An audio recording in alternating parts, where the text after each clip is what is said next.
आज हम एमए उत्तरार्ध में ब्रिटिश काल के पूर्व और ब्रिटिश काल में भारत की आर्थिक स्थिति में आए परिवर्तन और स्थिति की बात करेंगे। भारत में कंपनी राज्य की स्थापना के पूर्व देश की आर्थिक स्थिति बहुत अच्छी थी। 1700 ईस्वी में भारत की आर्थिक दशा का वर्णन करते हुए फ्रांसीसी यात्री बर्नियर ने लिखा,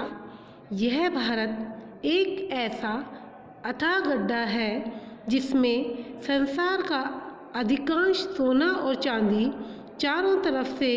अनेक रास्तों से आकर जमा होता है और जिसे बाहर निकलने का एक भी रास्ता नहीं मिलता। अपनी 2 यात्राओं के दौरान मैं बंगाल के संबंध में जो ज्ञान प्राप्त कर सका हूँ वह मुझे विश्वास दिलाता है कि यह मिस्र से भी अधिक धनी है। ऐसे विचार बर्नियर के थे, लेकिन इससे उलट 19वीं शताब्दी तक आते आते भारत की आर्थिक स्थिति में इतना अधिक परिवर्तन हो गया था कि 19वीं शताब्दी ईस्वी में विलियम डिग्री ने लिखा, 20वीं शताब्दी के आरंभ में लगभग 10 करोड़ व्यक्ति ब्रिटिश भारत में ऐसे हैं जिन्हें किसी समय भी पेट भर अन्न नहीं मिलता। इस अधपतन की दूसरी मिसाल इस समय किसी भी सभ्य या उन्नतशील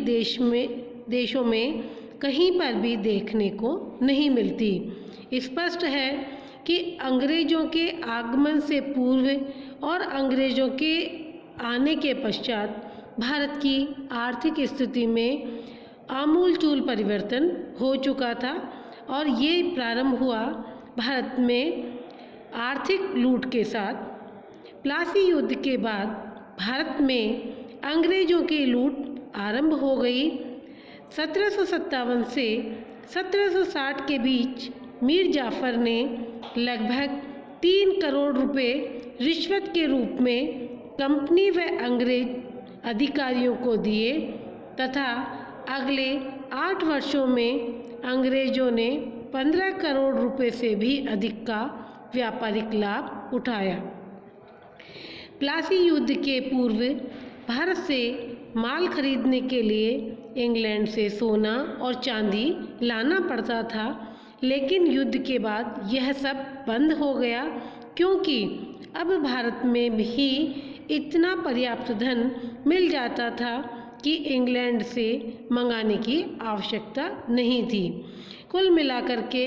भारत का जो धन है वो इंग्लैंड की ओर प्रसारित हो रहा था, बदले में भारत को कुछ भी प्राप्त नहीं होता था, जिससे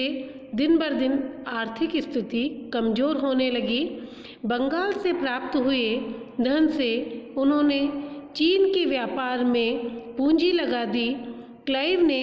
द्वितीय शासन के अंतर्गत कंपनी के व्यापारी न केवल व्यापार करते थे बल्कि संप्रभु की तरह कार्य भी करते थे तथा उन्होंने हजारों भारतीय व्यापारियों के मुंह की रोटी छीन ली और उन्हें भिखारी बना दिया। इस तरह से कंपनी शासन के अंतर्गत भारत की 17वीं शताब्दी में जो आर्थिक स्थिति बहुत अधिक संपन्न थी और उसे सोने की चिड़िया का नाम भी दिया गया, वह धीरे धीरे ऐसी स्थिति में आ गया कि अकाल और भुखमरी का यहाँ पर साम्राज्य होने लगा और यहाँ की जो जनता थी वह अधपतन की ओर अग्रसर होने लगी।